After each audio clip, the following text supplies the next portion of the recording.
Alright boys, today is the day. We are finally starting on the Cefiro build. Now if you're not filled in with kind of the game plan for this build, if you didn't see the last video where we explained it, we'll get into it, we'll explain it again, but I think you're gonna like it. I really do. So let's get this thing pulled over to the shop. Probably gonna be quite hot in here. It's actually getting decent in Florida now. We're finally to the point where the weather is, I mean, it's not nice, but it's tolerable. Let's see, you think she's gonna start? Oh, baby. Yeah.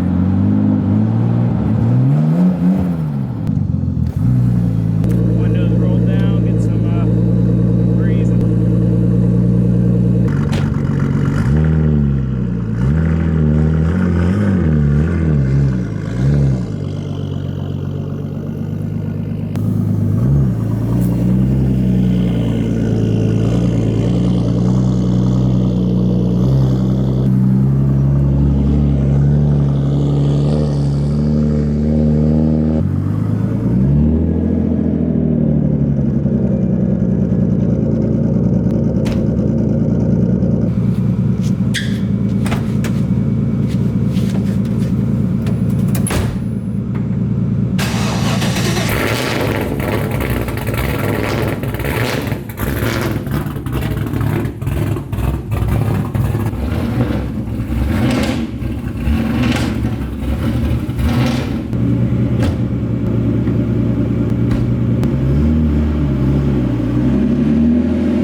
Too far forward. Oh no, we should be good.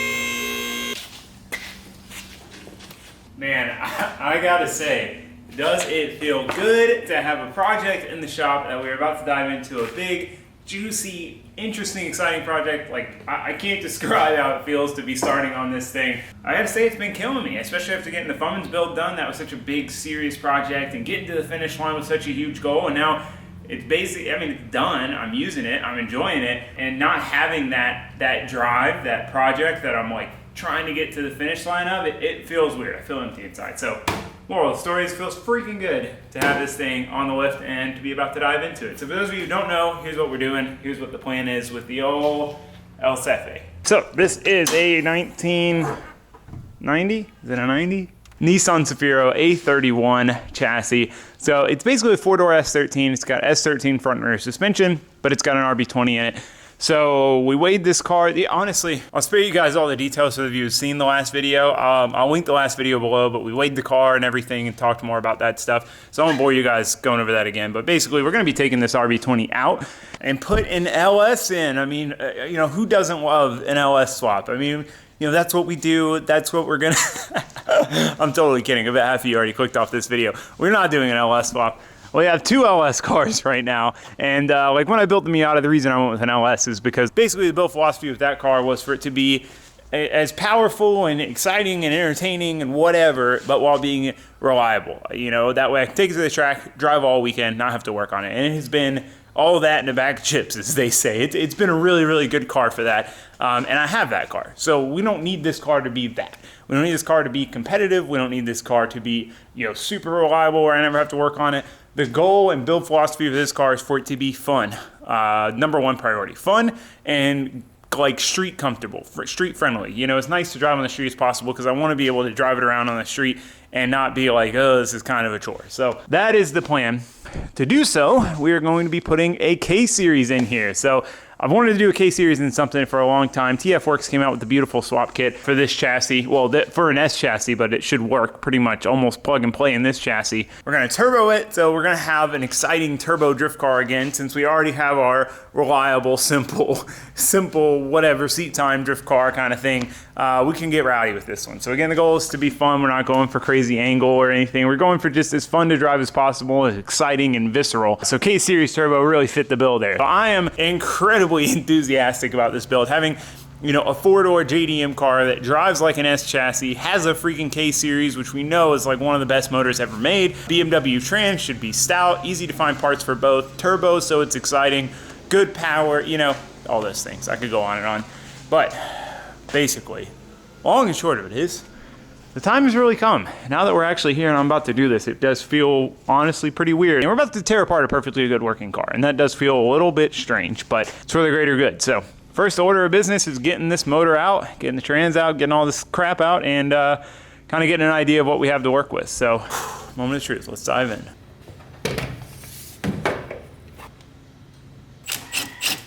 Feels weird taking this car apart because I've never taken this car apart. I mean, I guess the first time you take a car apart, you've never taken it apart. I don't know, feels different this time.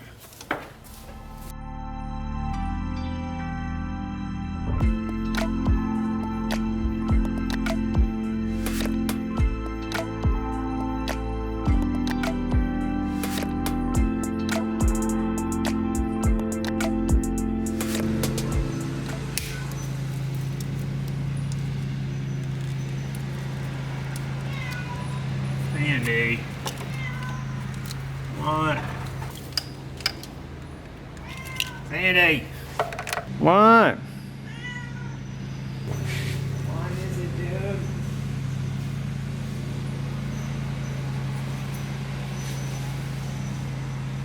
These are interesting. These old school sensors. I want to keep them for the K-Series.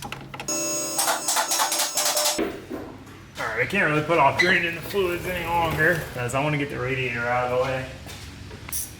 Good old 14. Yeah.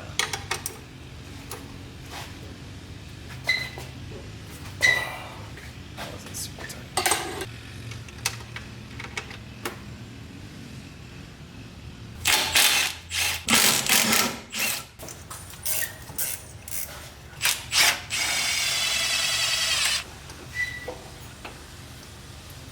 Belt's off.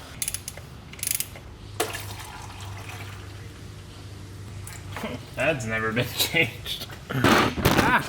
Kicked you guys. Look at all the metal on that. It's probably fine. It's just probably never had the fluid out of it.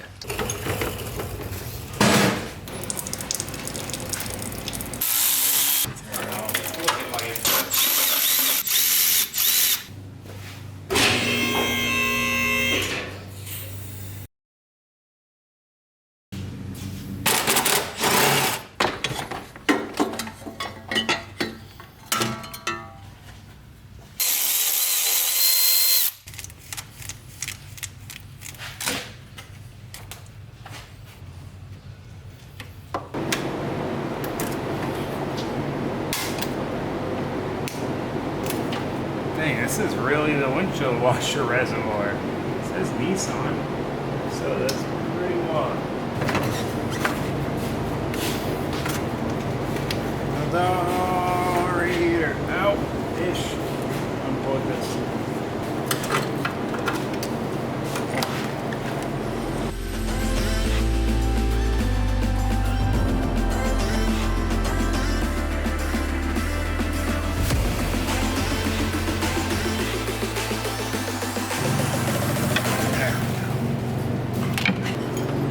Get all the belts off. All right, we still need to get the pump off the block so we don't have to open the system. Always save the easiest bolt for last.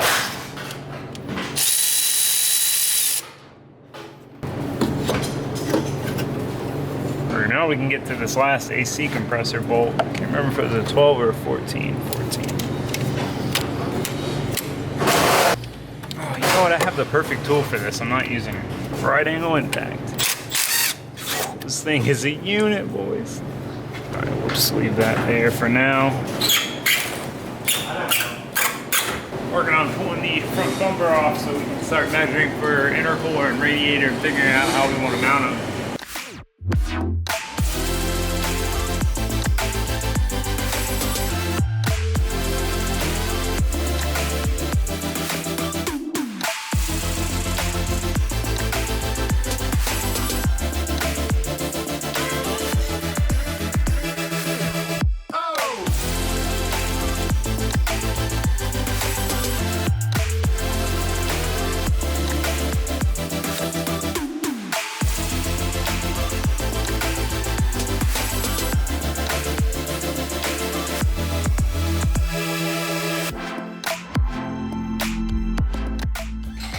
I'm an idiot. I need to pull this hood off. One, it doesn't open up far enough, and I'm cramped back there. Two, it's not going to open up far enough to get the freaking engine out when the time comes. So I might as well take it off now and have more room to get to everything. So used to the LS Miata where I'm dropping it out the bottom. I don't have to deal with it.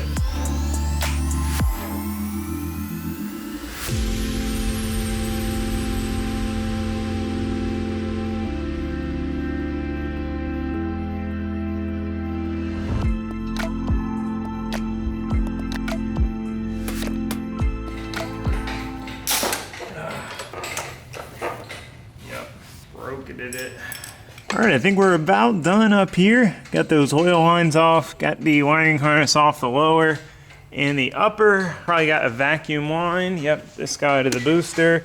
We need to do the clutch line, drive shaft, trans mount, motor mounts, all that stuff's underneath. And fuel lines, which we'll do last so we don't spill fuel everywhere. Not too bad, not too bad. There's a lot of room in this baby, man. I gotta say, I am very excited for having a K-Series in here, which is going to be about this freaking long. Dude, there's so many possibilities of how we can mount stuff, and it should be so easy to get to everything. That is going to be sick. I'm real excited for the fab work that's going to come from this project. So anyway, let's lift her up, get back to work.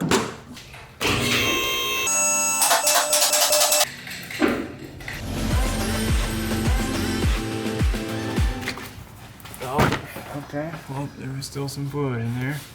Good to know.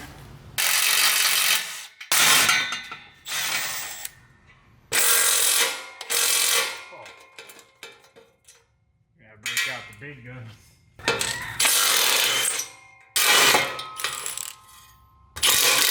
Oh, well. Gotta move you guys to safety.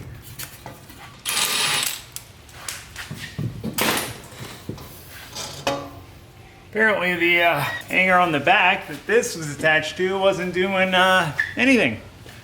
I expected it to hold the back. Didn't happen.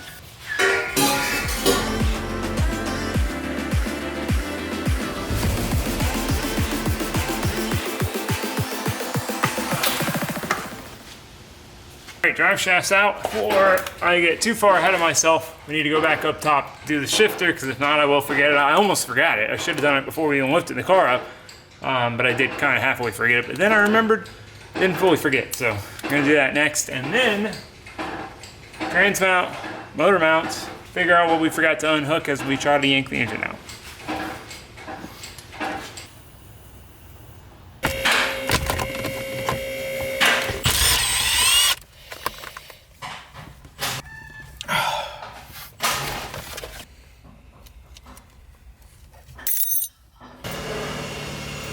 Well, the shift knob was a little tight on there, so I had to put her in the soft jaws. Use the good old Knipex Cobras. I don't really need the shifter. I kind of like to salvage the knob. I don't know. Not 100% sure if I'm going to end up reusing it, but I at least need the trim piece at a bare minimum. There we go.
thing's either got a nice single or a twin disc. Oh, that was loud. Alrighty, engine and trans are out. The trans is quite dirty back here. Must have been leaking. Like I said, it's got this nice clutch. It says, what is it? Action Traction Service. But it's like a twin disc style where it's cage. But it looks like it's only a single disc. It's kind of cool. The car is also supposed to have a 1.5 way. Hopefully it actually has one. That would be cool. Those are expensive. Anyway, yeah, so it got cleaned up under here. A little bit of a mess. So I got the motor on a dolly, got the trans over here. We're freaking good, boys. Thing came out. I only forgot a vacuum line. It was a very strong vacuum line. Did not want to come off, but that was it. I'm pretty proud of that. I normally forget more than that on my Miata. Let me drop this thing down and show you guys just how much room we're gonna have to work with. It's pretty exciting. So because this is built for an inline 6-cylinder, as you can see, we have about 1.5 miles. It only seems massive compared to working in the Miata. This thing is huge, and we're gonna put a little tiny K-Series in here. That is gonna be amazing. I mean, the goal with every car I build, like kind of always the highest priority when I'm planning something, you know, where to put this, how to put this, what to use, things like that. Anyway, it is making them easy to work on, making everything as serviceable as possible, because a track car that you beat on, you're gonna have to work on it. Inevitably, you're gonna have to work on it. So if everything is easy to get to and easy to deal with, you know, it just makes your life easier. If you have an issue at the track, you need to take your turbo off and you can take it off in 20 minutes versus 2 hours, that's a bonus. So anyway, little rant there. So we still got the compressor in here. I think it's still R12. The fitting doesn't have the fitting conversion to the R134 like quick connect style fittings. Yeah, it's definitely still R12. So we are going to be keeping AC in this car, but obviously we're gonna have to do some custom stuff. I kind of want to do like a V-mount intercooler and radiator setup, you know, put the intercooler kind of up top here since we'll have so much front room, have super short pipes, and then tilt the radiator back. Probably get like a Honda one to match the K-Series compressor, which is what I'm assuming we're gonna have to use. I don't know, that's gonna be tough. We gotta figure that out, but we'll have to use a mix of like the stock lines and aftermarket lines and K-Series lines. So that'll be a fun little challenge. We still do have more stuff to rip out of this engine bay, but before I dive into that, it's already getting late, so what I'm gonna do is clean up, because desperate need. As you can see, I've got parts everywhere. This is where Ben's car goes, and I got a hood in the middle of the floor. Do the old snapperooski. Let's see what kind of angle you think. This is probably a good angle right here. All right, get everything semi-organized. The bumper is pretty cumbersome, but got everything tucked as far back here as I can for now. The hood, I'm just gonna set back on the car, you know, in between working on it, pull it off when the time comes to work on it so it's not in the way somewhere. There's not really any good place to put it. Definitely running out of room for parts and projects. One thing I did notice when I started tearing into the car, the subframe is different. It's an S13 subframe basically, like the way the control arms bolt on, all that stuff, steering rack. However, on this subframe, the engine mount slots are further forward because the engine's a 6-cylinder instead of a 4-cylinder.